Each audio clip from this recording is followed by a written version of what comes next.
What is consciousness? It's a question that has puzzled philosophers, scientists, and thinkers for centuries. At its core, consciousness is the state of being aware of and able to think about one's own existence, thoughts, and surroundings.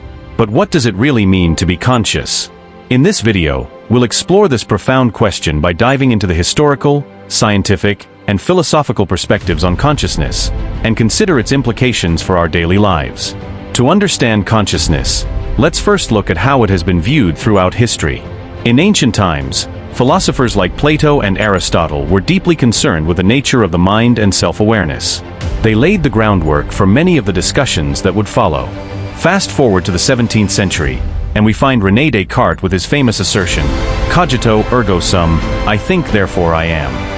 Descartes placed consciousness at the center of our existence, arguing that our ability to think is the very proof that we exist. Meanwhile, Eastern philosophies like Buddhism and Hinduism were exploring consciousness through meditation and enlightenment, seeing it as a path to understanding the true nature of reality. Today, modern science has taken up the challenge of understanding consciousness, though it remains an elusive concept. Neuroscientists study brain activity to uncover how consciousness arises from the intricate processes within our brains. However, this endeavor brings us to what is known as the hard problem of consciousness. How do physical processes in the brain give rise to subjective experiences, our thoughts, feelings, and sense of self? There are several theories in the scientific community that attempt to explain this. Integrated information theory, IIT, suggests that consciousness is a measure of the brain's information processing. Global workspace theory, GWT, on the other hand, views consciousness as a spotlight that brings certain information to our awareness, allowing us to focus on specific tasks.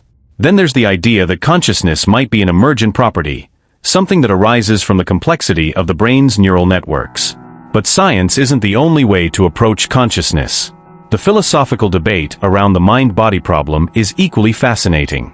Is consciousness purely a physical phenomenon, or is it something beyond that? On one side of the debate, we have dualism, the view that the mind and body are separate entities. On the other, materialism argues that consciousness is entirely a product of physical brain states. There's also panpsychism, a more radical idea that consciousness might be a fundamental aspect of the universe, present even in non-living matter.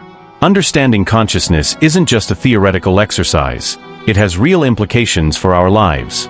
For one, consciousness is what allows us to be self-aware, to reflect on our thoughts and emotions, and to grow as individuals.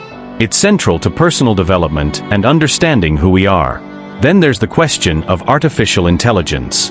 As we develop more advanced AI, we must ask ourselves, could machines ever achieve consciousness? If so, what would that mean for humanity? Lastly, our views on consciousness also shape our ethics, how we treat animals, how we consider the rights of AI, and how we interact with one another. In the end, consciousness remains one of the greatest mysteries of existence. While we've made significant strides in understanding it, there's still so much we don't know. Consciousness is not just about being awake, it's about the essence of who we are. So, as we continue to explore this fascinating topic, I encourage you to reflect on your own consciousness and how you experience the world around you. Is consciousness the essence of who we are, or is it something even deeper? Thank you for watching, and until next time, stay curious and keep questioning.